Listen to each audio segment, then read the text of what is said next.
کتنے ٹائم کی دعوت کری تو نے ان کی؟ پردہ کر گئے. اتنا ذلیل کسی نے کیا ہوگا؟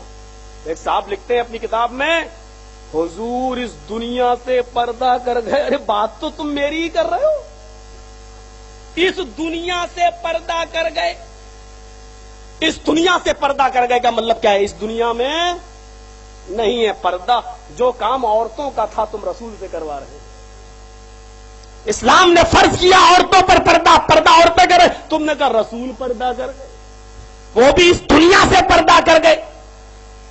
قرآن کہتا وما محمد الا رسول قد خلت من قبلہ الرسل. میں دلیل پیش کر رہا ہوں قرآن سے. وما محمد الا رسول قد خلت من قبلہ الرسل. محمد صلی اللہ علیہ وسلم تو صرف ایک رسول ہے، صرف ایک رسول ہے. ان سے پہلے بھی بہت سے رسول گزر چکے ہیں. افإن مات، اگر یہ انتقال کر جائیں، اگر یہ اللہ کو پیارے ہو جائیں، او قتلا، اور یا میدان جنگ میں قتل کر دیے جائیں، انقلبتم علی اعقابکم، تو کیا تم اپنی ایڑیوں کے بل پلٹ جاؤ گے؟ یہ سوچ کر کہ نبی تو قتل کر دیے گئے یا نبی تو انتقال کر گئے، تو کیا تم اسلام سے پھر جاؤ گے؟ قرآن صاف کہہ رہا ہے کہ اگر نبی کا انتقال ہو جائے یا وہ قتل کر دیے جائیں تو کیا تم پلٹ جاؤ گے، پھر جاؤ گے؟ جو ایسا کرے گا وہ اپنا ہی نقصان کرے گا، اللہ کا کچھ نہیں بگاڑے گا.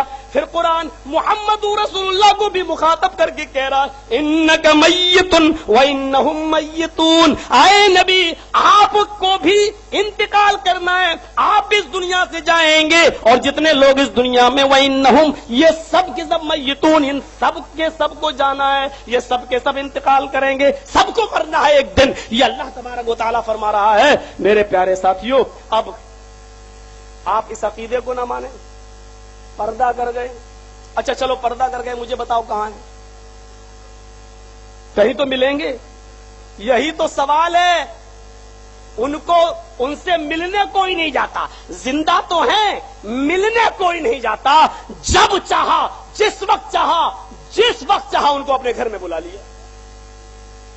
رات کے 12 بجے کھڑے ہو گئے، دیکھ لیا اچھا کھانا پینا ہے، تھوڑی دیر جلسہ ولسہ چلا، کھڑے ہو گئے رات کے 12 بجے.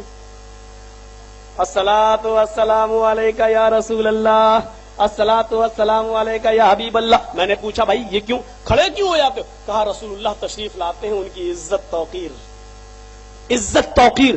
نبی 12 بجے تم کھڑے ہو جاؤ اور سلام پڑھنے لگو تو نبی 12 بجے تمہارے گھر آ جائیں. تم 2 بجے تک جلسہ چلا اور 2 بجے پڑھنے لگو تو میرے نبی 2 بجے تمہارے گھر آ جائیں. رات کے 4 بجے تک تم پڑھنا شروع کر دو اور 4 بجے کھڑے ہو جاؤ تو میرے نبی 4 بجے تمہارے گھر آ جائیں.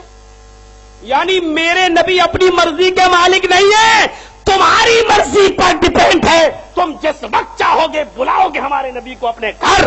میرا نبی تمہارا غلام ہے، نعوذ باللہ.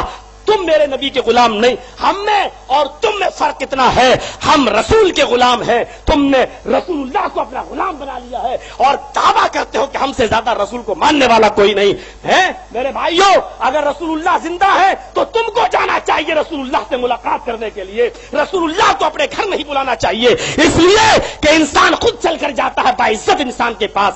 ہے ایک مسجد میں ہمارے اٹاوا میں تو ہم جہاں چاہیں وہاں نماز پڑھ سکتے ہیں، کوئی کچھ نہیں کرتا.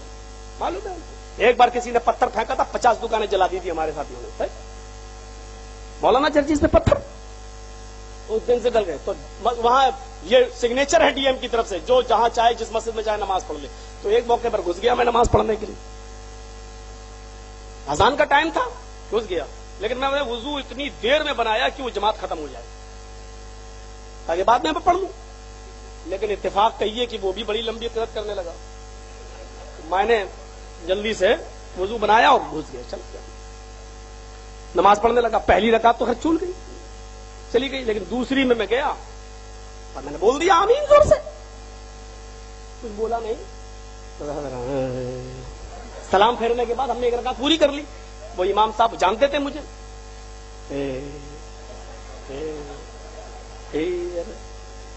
ہم نے کہا امام صاحب آپ کیوں ہنس رہے ہو؟ بولا تم لوگ تو نماز پڑھتے نہیں ہو میرے پیچھے. میں نے کبھی دہراؤں گا یار. بولے کیوں؟ میں نے کہا ہو رہی تھی تو پڑھ لیا. اب الگ پڑھتا تو وہ بھی اچھا نہیں تھا، ہم انتشار نہیں چاہتے ہیں، ابھی میں دوہرا لوں گا.